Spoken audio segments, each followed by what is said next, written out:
Well, I think Monica first said it. They need to make shots. First and foremost, they have to make shots. They meaning the other guys, and have to figure out a way to get his other guys, get Spencer Dinwiddie and get Jalen Brunson going, allowing them to hit shots. Because if they hit shots, now you don't see as many eyes and bodies on Luka consistently. And I think they just need more movement. There was a lot of standing around. On your tape, Monica, there was a lot of guys just sitting around watching Luka do what he does and hoping he gets into the paint, and then when the help side gets there, he will make the correct pass. Instead of now early, because you're sitting the double team above the three-point line sometimes. Well, if that happens, if Steph Curry has his back turned to you, you're either cutting into the paint or you're cutting up high where Luka has an outlet. So they just need to continue to give outlets and body movement for Luka, and of course make shots. Okay, but Monica, I look at that and I say they need to make shots, yes. They need to get more movement, yes. But I look at these Warriors and they seem to be able to handle anything that you throw at them.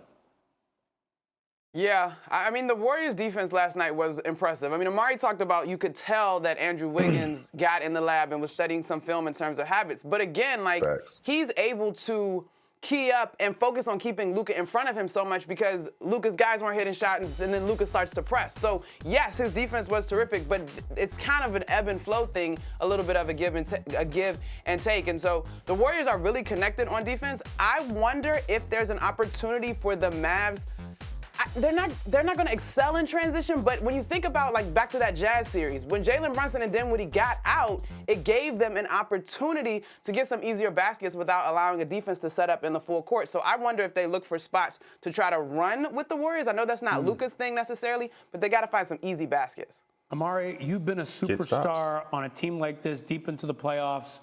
Not everybody has their game going every night. So if you're Luka, if you're in his situation, coming from where you've come from, how do you get guys involved in Game 2? Knowing that they weren't really hitting it in Game 1, and you got to win this series. Yeah, I mean, the thing is with, in the postseason, teams are scouting you, bro. Like, everybody's focusing on you as a star player. And so you need your role player guys to just be ready to shoot, right? You create your lanes, you penetrate and kick the ball out. Simple fundamental basketball, right? You taught this in grade school, penetration kick. So as you continue to drive in the lane, you need your guys on the perimeter just ready to shoot. And when the ball comes to you, knock down the shot. And the more you knock down those shots, the court now opens up and it gives Luka more of a chance in the second half to now dominate the game. Yeah, knocking down shots is the theme here. Wendy, what are you seeing? This Mavs playoff run reminds me so much of LeBron in his first deep playoff run in 2007.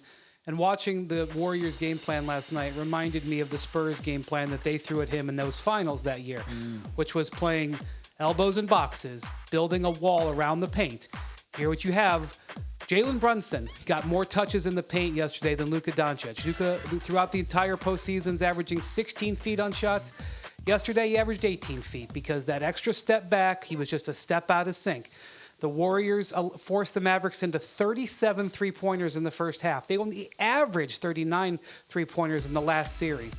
So everything with the Mavericks was really just a little bit uncomfortable because of how much it was focused on Luka. But Luka is a great player.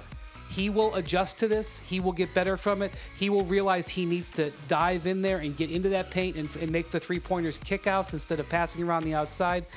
This is still going to be a very competitive series, even with as well as the Warriors executed their game plan in Game 1. Okay, I have no doubt, Vince, that Luka is going to come back with something to contrast this, something to do here. So when you look at Luka yourself, again, being a superstar in this league, how do you come back from that kind of performance, seeing what the Warriors were throwing at you to try to dominate and get your teammates involved in Game 2? Well, I'm going to say one thing. If you're taking the ball out of the net every time, you're giving the Golden State Warriors an opportunity to set their defense. So it's going to be tough. And the way the Warriors' defense were locked in the game plan, you can't play against that, and you can't do anything with that.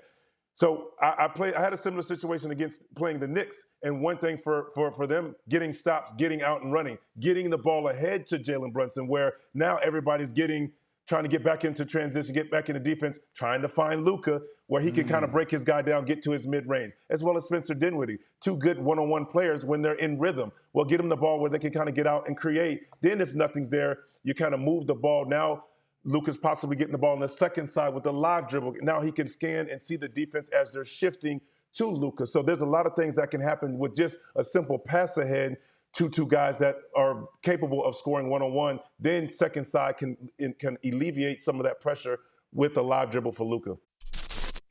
Thanks for watching ESPN on YouTube. For live streaming sports and premium content, subscribe to ESPN+.